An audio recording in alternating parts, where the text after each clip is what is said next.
Hello and welcome to this course, Securing Swagger API Documentation with an API Key. In this course, I'm going to show you how you can use Swagger to create an API documentation for your API.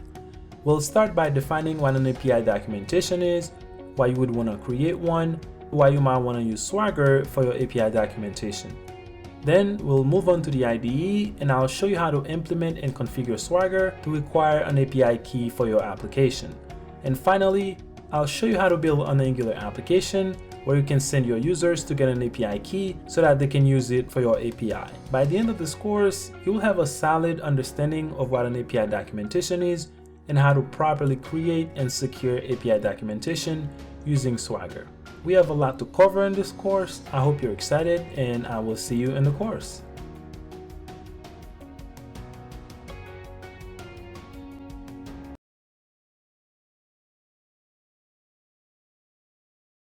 So this is your API documentation where your user would come in to look at your API documentation and possibly try it out. So for instance, if I go to the get request here and I can read about this, and then I can also try it out. So I'll click on try it out and then execute this. As you can see here, I got this 403 forbidden. So the idea here would be your user would go to say, hey, I need to get an API key. So they'll just go ahead and click here. And then here, I'm gonna go ahead and log in with Jade and I put in my information, click on login. And you can see now I'm logged into the front end application. And then I would navigate to my security tab and then here show token. Well, you have to hide the token because it's sensitive information. And then to show the token, you would click here and then click on it. And then it says token copied. And then the user would go back here and authorize. So they would click here and then pass in the token and then click on authorize and then close this. And then now if they go ahead and say execute again, you can see now they get an actual response. So this was the whole idea of what I wanted to do with the front end and with this API documentation application. And if you guys have any questions, go ahead and reach out to me. Thank you for taking the course. I hope you find it valuable and I will see you guys in the next one.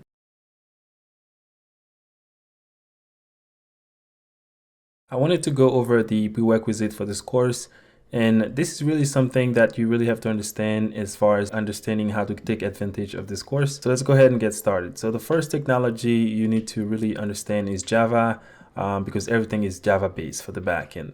So you need to understand Java, the Spring Framework, and also Spring Security, because we're going to be working with Spring Security as well. Now, the reason I want to make sure that you understand this is because we will not be building the application that we're going to be working on in this course. We will only be adding the Swagger configuration on top of this application. And this application is already using Java, Spring Framework, and Spring Security.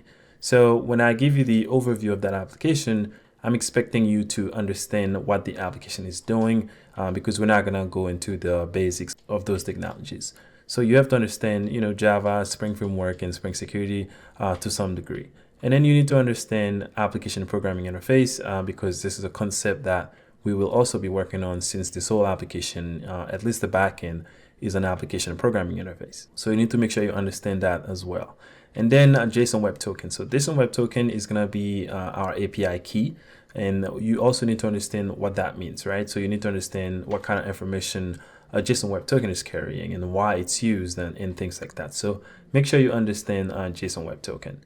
And then for the front-end application, we'll be building an Angular application. So I'm expecting you to understand the basics of Angular. And for that, of course, you have to understand HTML, CSS, and JavaScript. So make sure you get those covered. And then since Angular uses TypeScript, so you need to understand TypeScript as well. Now, I'm not expecting anyone to be an expert in any of those technologies, but at least you have to be comfortable with them so that you don't get stuck during the course. So make sure you understand those technologies well, or make sure you're comfortable with them. Or even if you get stuck, then you know how to research it and fix whatever problem that you have. But you have to be comfortable in those technologies.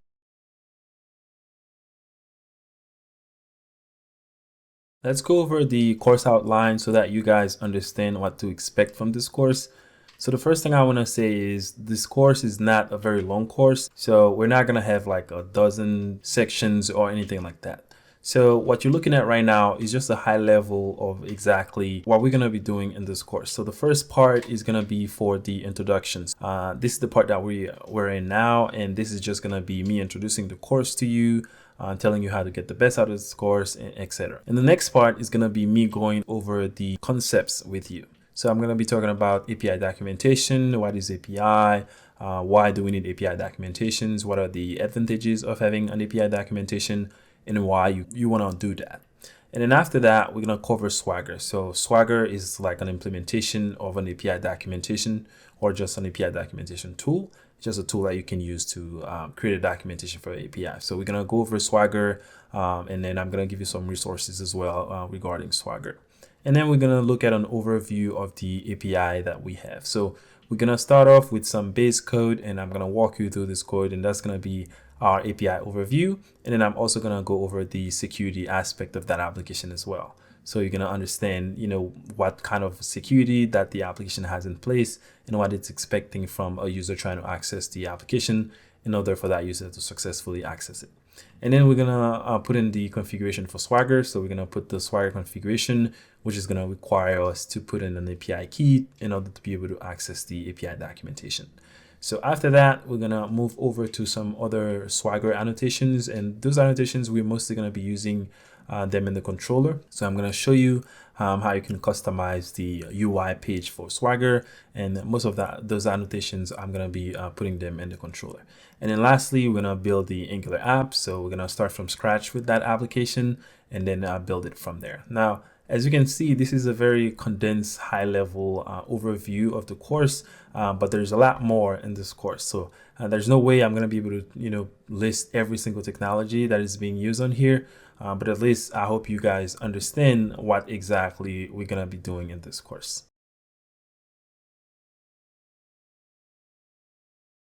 I want to talk a little bit about how to get the most out of this course. And as the creator of the course, I always think that it's a good idea for me to actually tell you how to get the best out of this course. So this course is a continuation of a security course that I built. And one of the first things that I would highly recommend every student who want to take this course to do is to take the security course. The security course is really a continuation of this course. Now, the reason I didn't mention this in the prerequisite is because, there might be some students that are already very savvy with Spring Security. So there's no point for them to take this Spring Security course that I built. And I'm going to show that course in a second.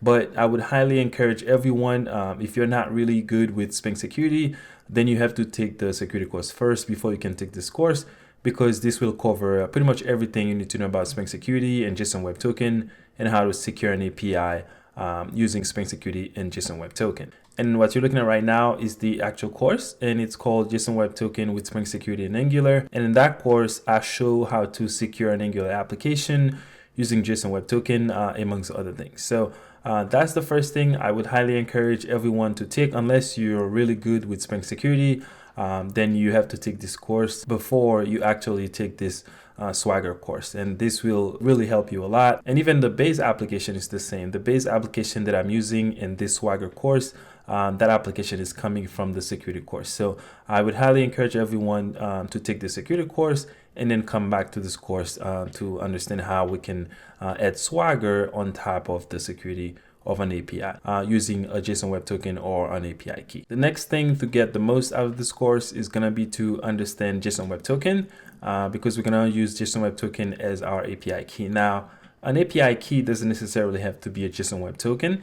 It can be any string character that you use, preferably something that's not really easy to read, but it can be any string of characters. So make sure you understand JSON Web Token and what it means and why it's used to secure API, or why you can use it as an API key if you want to access a secure API application. And then next, you have to watch the lectures. Remember, this is a lecture/video based course. So you have to watch all the lectures because this is where the content of the course actually is. And this is where you will see what the instructor is doing and the explanation of everything that the instructor is doing as well. And then next, you have to use your online resources. Now, I wouldn't say don't ask a question if you have a question, but if something happens or you're stuck or you have a quick question, I usually just Google it because I take courses myself. So if something happened to my application, or I have an issue, or there's something that I don't know, or just something just popped in my head while I'm watching the course, I would just Google it. And if I can't find the solution, then I would contact the professor or the instructor and see if they can answer the question. But first, I would definitely use my online resources to see if I can find a solution. And the next, I would say, if you can try to code along. Now, this is not really required, mostly if you're already experienced. So you don't necessarily have to code, you can just watch what I'm doing. But if you're a newbie, then I would definitely say, if you can code along, then try to do that, because this is gonna build muscle memory along with actual memory of what you're learning. And this is all gonna stick together, because you're gonna be coding, writing code, and thinking as you do that as well. So if you code along, you'll develop those muscle memories that you need. And lastly, you can go ahead and ask me a question. So if you're stuck, or your application is not running, or you have just some questions, or it can actually be any question, then you can reach out in the Q&A, or just send me a message, and then I will try to answer your questions. So another thing is, I answer every question in less than 24 hours. So you're not going to be waiting for days and me not getting back to you. I try to answer all questions within 24 hours. So those are the main points that I would say you need to have covered if you want to take advantage of this course and get the best of this course. Like I said, the security course, really, I would recommend it, because the base application we're going to be using, it's coming straight from this course. And if you don't really know what Spring Security is, or you're not really good with Spring Security, you don't really understand everything about it, then I would definitely say take the security course first, and then come and take this course.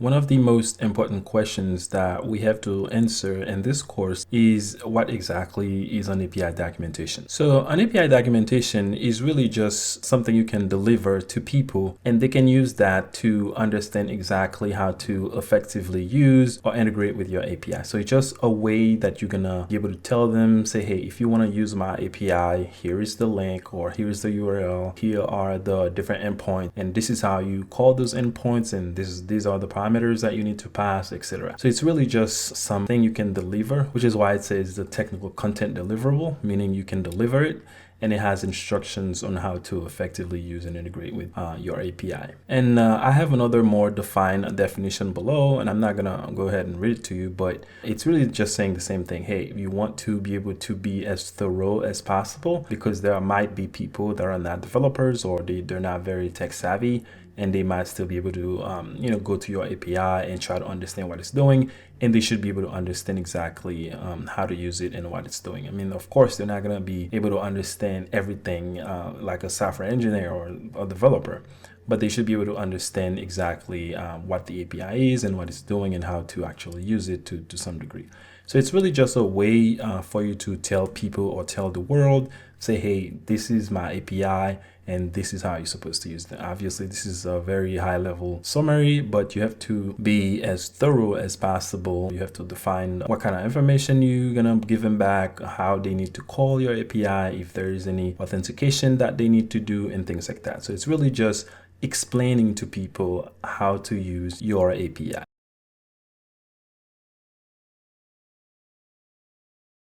Now, the next question that we need to answer is, why would you want to create an API documentation? So why would you want to do that? Well, there are many advantages to creating an API documentation for your API. And I've read many articles about this. There are dozens of reasons why you would want to do that, but I'm just gonna go over a few of them. So the first one we're gonna look at is gonna be improve user adoption. So if your API documentation is very nice and detailed, and people come in and they can use it, and it's very easy for them to use, and what this is going to do is just going to make it easier for them to use your API, because it's very easy to understand and they love the experience. So what's going to happen is they're going to tell other people about that. They're going to say, hey, you should try to use this API, because they have a very nice API documentation, and everything is going to be easy for you. And this overall improved experience for your developers is going to go a very long way, because they will just adapt or use your API more and more and more, because the documentation is just so great. It makes everything so easy to use it. The next reason you might want to do that is to increase awareness. So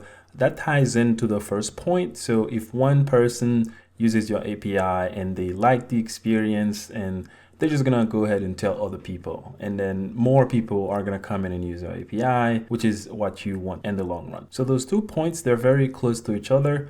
The first one is just improve the experience, and as a result of that, more people are gonna use it. People are gonna tell other people, and then more people are just gonna use your API, which is what you want in the end. The next reason you might want to do that is because it's gonna save you a lot of time and a lot of money. So let's imagine you have like some API that people can use, but you don't have an API documentation. So every time someone needs to use your API, they're gonna have to reach out to you or reach out to someone in the company, or one of the owners of the API, or someone who can answer the question. So you might just be sending emails out, and you would have to do that every time someone needs to use your API, and that's just gonna cost you time and money. So that's not the best way to do things, when you can just say, hey, just go to this website. Or if they Google it, they Google your API, or they, hey, there's this company or this service having a free API, or even if it's not free, or some API that they can use, and then your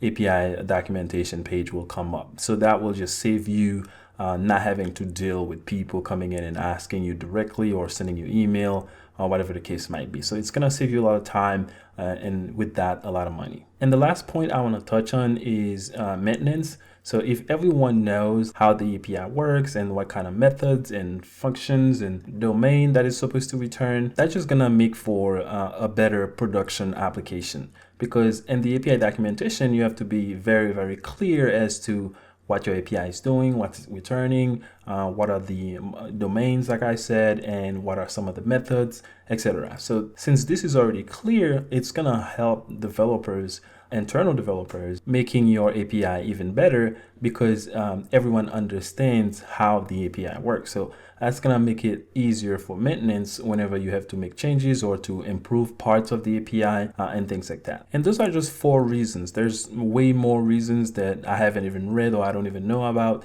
but it's definitely very important for you to have API documentation for an API, because that's just how you're gonna tell people how to use it and integrate with it.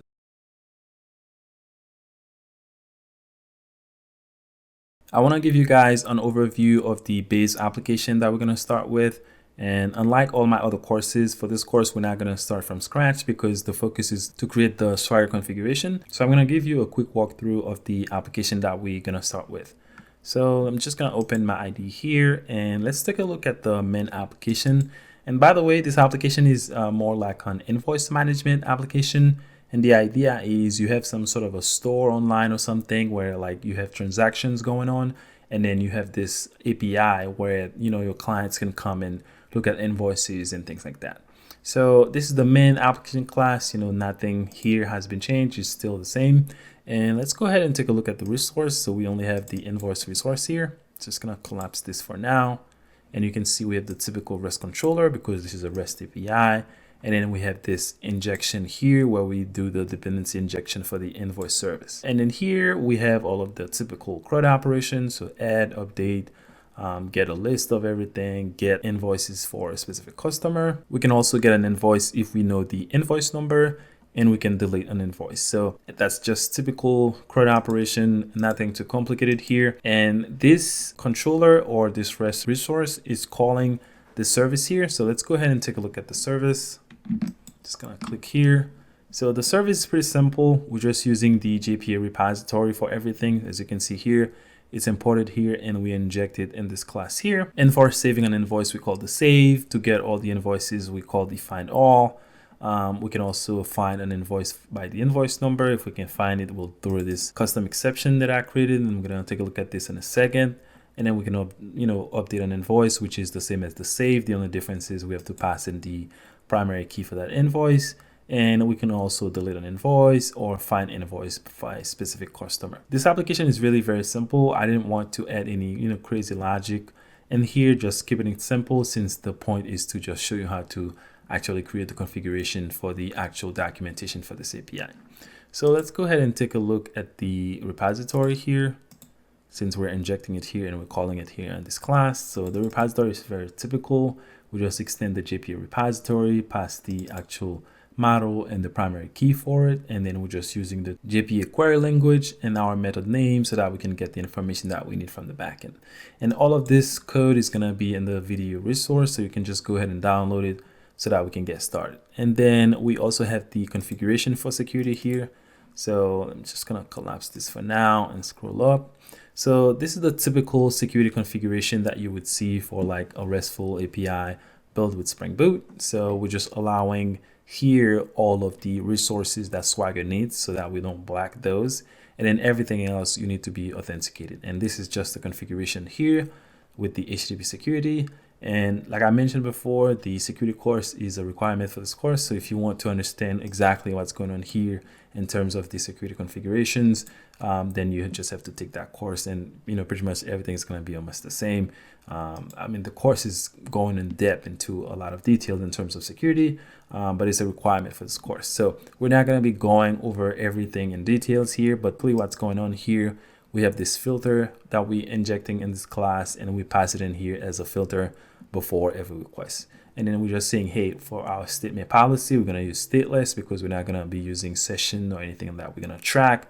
This is going to be, every request comes in, we check for an API key. So we're not tracking any values or any logged in users or anything like that. And then down below on line 35, we say, hey, for every URL that contains these paths, just allow everyone to access them. And then for any other requests, we need to authenticate. So that way we can block every other access to the application. Only the Swagger resources will pass our security filter. And we can also take a look at this filter real quick. And this filter is pretty much the same filter that was built in the security course because this course is required. And all we're doing here is to check to make sure that every request coming in has a valid API key before we allow it to go through the application. So again, if you want to understand this, you have to take the security course because this can get a little bit complicated. And the point of this course is to go over the configuration for Swagger.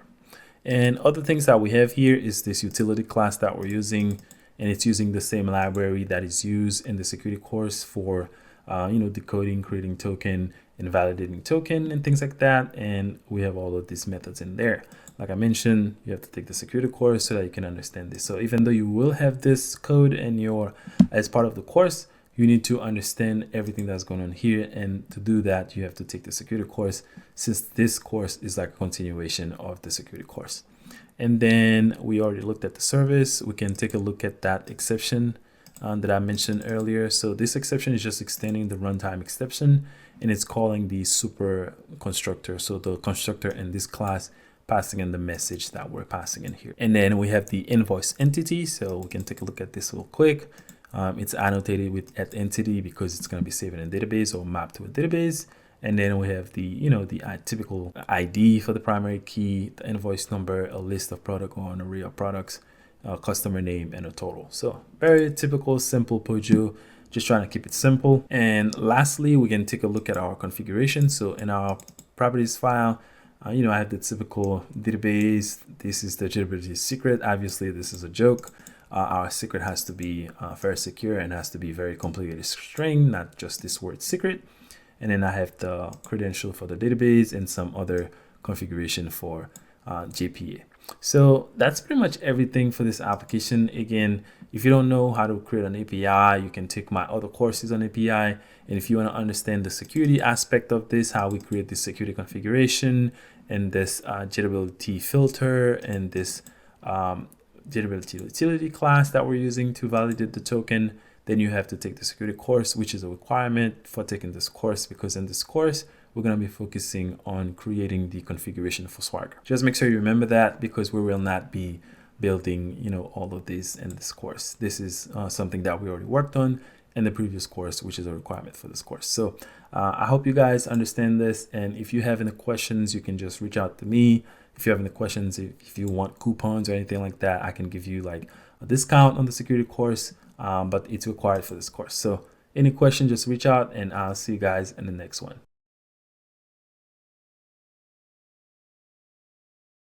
The first thing we need to do in our app to get started with Swagger is to add the dependency for Swagger. So let's go into the POM file. So I'm going to click here and go all the way down to the POM file. I'm going to collapse this for now.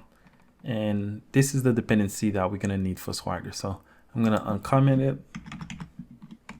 So we're going to be using the latest version, which is version 3. So you have to make sure that you have this dependency here. Well, you're going to have the code, so the dependency is probably going to be there already. But this is the dependency that's going to bring all of these Swagger jars that we need so that we can create our configuration. So make sure you have this dependency in your application. And then in the next lecture, we're going to actually get started with the actual configuration. So I'll see you guys in the next one.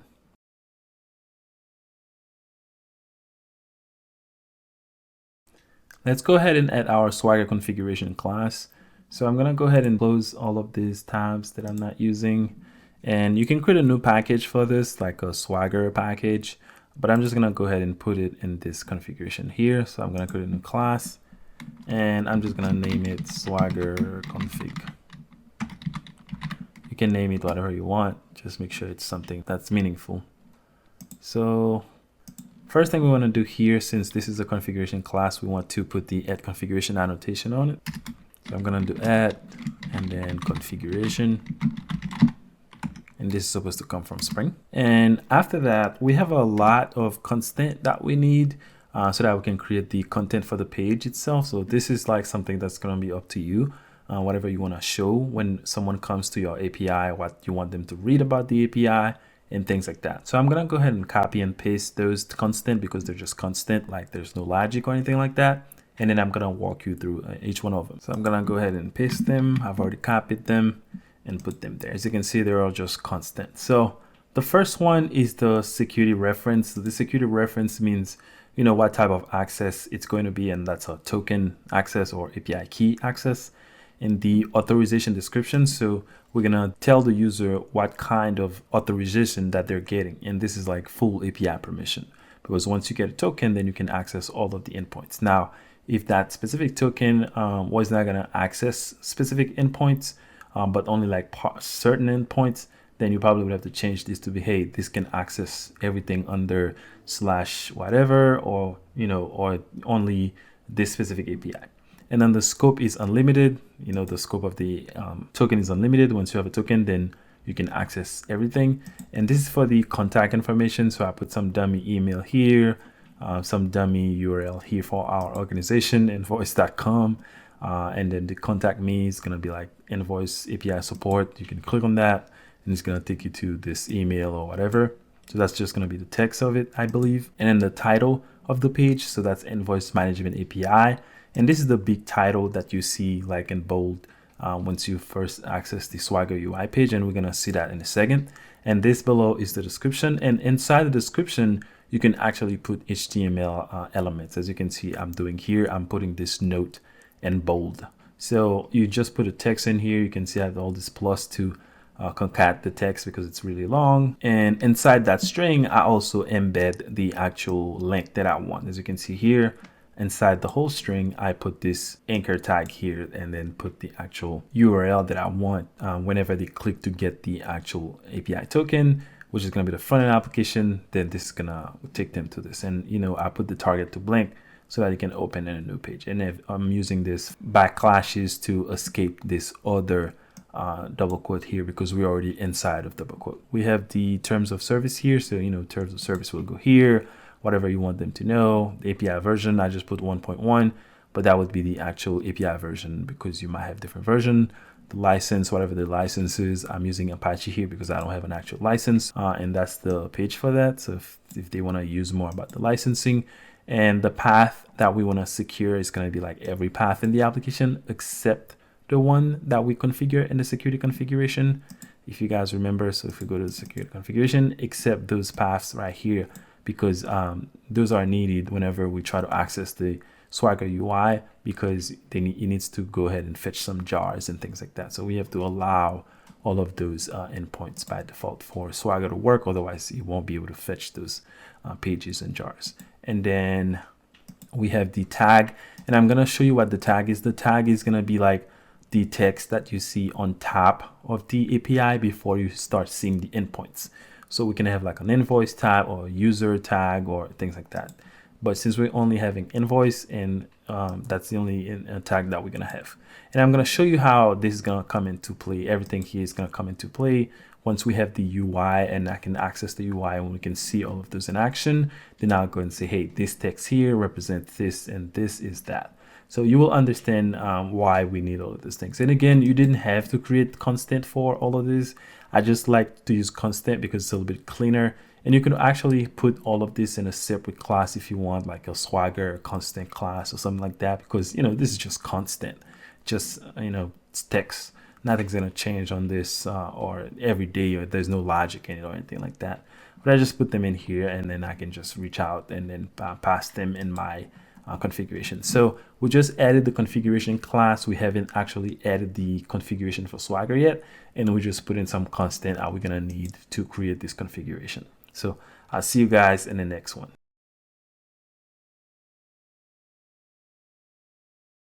I know I said that we could actually keep those constant in this class, but I have a better idea. So I decided to just put them in a constant class because they're taking a big chunk of this class, as you can see here, because too many of them. So I'm gonna just cut everything here, and then I'm gonna create a new package. So in the main package, I'm gonna add a new package, and I'm just gonna call it constant. In that constant package, I'm gonna create a new class, and I'm just gonna call it Swagger constant, and I'm just gonna add them here. So I'm gonna do Control V and paste them here. Now I can use them by just calling this class and then call the actual constant that I need, but I have to make those public because right now they're all private. So I'm just gonna copy this public here and then change those. So I just change all of them to public so that I can use them outside of this class. At this point I can just close the class and then use everything from this class. So let's just collapse this. Most of the Swagger configuration is depending on one bean. And this bean is called a Dakit bean, and that's the bean that we have to define, and then we can chain all of the rest of the configuration, all of the API information and API keys information, etc. So let's go ahead and define these beans. I'm gonna go down here and then I'm just gonna do bean, and then underneath here I'm gonna create a public method. I'm just gonna do public, and remember this is the Dakit, so I'm gonna do Dakit, and I'm just gonna call it API Dakit. And it doesn't take any parameters, and I'm just gonna open and close for the body of the method.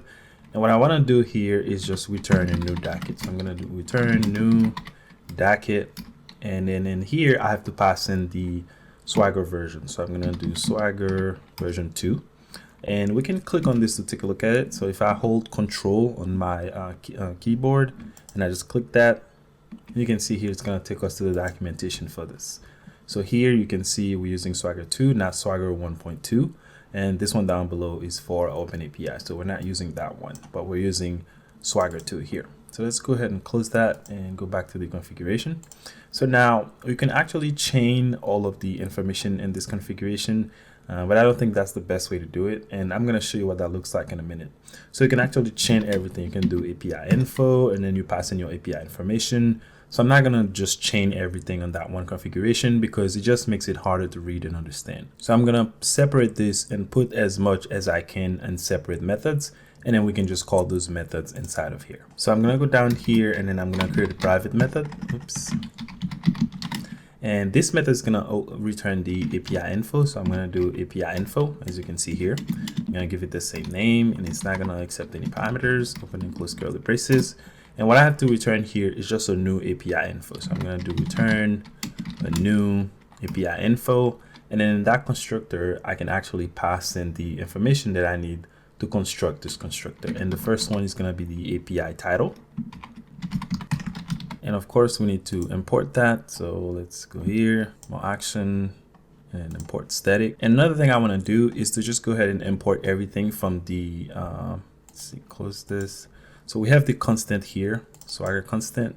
So we know that we're going to use all of those constant in this configuration class, so we can just import everything. So what I'm going to do here, I'm going to go back here, and in this list of import, as you can see, the API title is being imported here. So I'm just going to put an asterisk so that I can import everything and then collapse this. That way I don't have to do an import for every time I want to access something here. It will all be imported. So the next thing I want to do for the API info, so this is where we pass in the API information. I have to pass in the API description. and then pass in the API version. So I'm going to do API version, and I'm going to also pass in the terms of use, so terms of service. And then next I have to pass in a contact. So I'm going to do contact, and this is going to be a method that I'm going to create in a second. And then we can pass in the license, and I'm just going to put this on a new line. And after the license, we have to pass in, well, let me just take a look at the constructor so you guys can understand what's going on here. So you can see here, we have to pass in this constructor, not this one though. We're not using the deprecated one.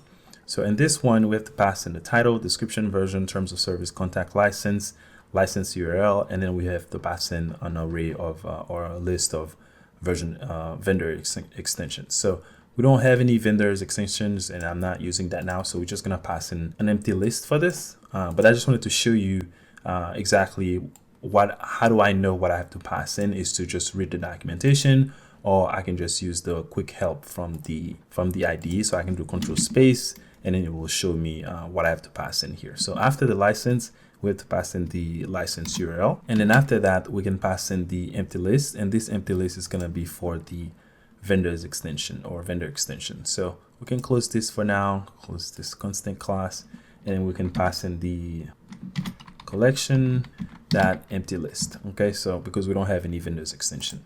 So this is going to be the API info, and then we can use this API info to chain it in this bean right here. Okay, so instead of doing all of this in that one bean or in this one method, we're just going to separate them in different methods, and we can call those methods up here. So next we have to define the contact. So I'm going to just copy this name. I'm going to scroll up here, go down, and then here I'm just going to create another private, and this is going to be the contact. So I'm going to do contact, and I'm going to call it contact, and of course it's not going to take any parameters, and I need to return a new contact. So I'm going to return new, and then for the contact we just have to pass in the contact name, contact URL, and the contact email. So here I'm just going to do contact name, pass in the contact URL, and then pass in the contact email. And then I can put a semicolon here, and then that's it. You can see that you can actually chain all of these into this bean right here, or in this method, but I'm just decoupling everything so that in case you have to make changes, then it becomes a lot easier for you, as you can see here. And like I said before, most of the Swagger documentation is gonna be defined in this bin right here, and you're gonna see how this is gonna look as we put all of this together. So I'll see you guys in the next one.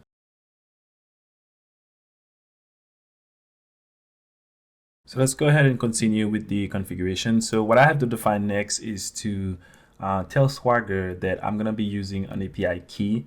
And this API key is going to be in the header of every request, and that header is going to be the authorization header. So I have to go down here, and then I'm going to do, I'm going to do private, and this is called API key. So API key, and I'm just going to call it API key, and it doesn't take any parameters, open and close curly braces for the body of the method. And what I want to do here is to return a new API key. So I'm going to do return new API key, and then inside here I have to pass in the security reference. So I'm gonna do security reference, and this is the token access, as you can see here. And then I have to pass in the header name, so I'm gonna do authorization. Okay, as you can see here, the string authorization, which is gonna be the header. And then I have to say the security scheme is going to be in the header. So I have to do security scheme and then I say header, and then get the name from the header. So this is how I define that you're going to be using an API key, and that API key is going to be in the header, which is going to be in the header of every request that gets sent to the actual backend or with the request. And then next we have to define our security context. So I'm going to go down here and then define another private method, and this time I'm going to call it security context, and let's just name it security context, and it's not going to accept any parameters. And then here I have to return a security context. So I'm going to do security context and then call the builder on that. And then here I have to pass in a list of security references. So I'm going to do security references, and then here I'm going to pass in security reference. So security references or reference, and I'm going to define this method in a second. And then I can call build on that as well, so that we can build our security context. So in the security reference here, which is going to be a list, we're going to define just the scope of that security or this key that we're going to give to users so that they can access the API. So this is going to define the authorization scope, the description of that as well. So let's go ahead down here and let's define that method. So I'm going to do private, and I'm just going to copy this name. And here I'm going to say, remember this is a list. So I'm going to do list, and this is going to be a list of security reference. And I'm going to call it security reference. And then what I have to do here is to define the authorization scope. So I'm going to do authorization scope, and that's an array. And I'm just going to give it any name here. And then I have to set this equal to an array. And then inside that array, I'm going to pass in a new authorization scope. And inside that constructor, I can pass in the authorization scope that I defined, which is unlimited. And then here, I can also pass the description. So I'm going to do authorization description. So once I have that in place, I can just return it as a singleton list. So I can go down here and then I can do return singleton list. And then inside here, I can just pass in a new security reference. And then in this constructor of the security reference, I can pass in the security reference and the scope that we just defined here, which is the authorization scope. So I'm going to rename this because it's plural, so we only have one. So I'm going to rename this and then just pass it here. Okay, so now we're done. So at this point, we have everything that we need to actually create this bean for the DAG kit. So in the next lecture, we're going to go ahead and use all of this, and you're going to see how this is all going to come together. And then we're going to create this bean. And then after that, we'll be able to see something when we try to access the URL for DAG kit. So I'll see you guys in the next lecture.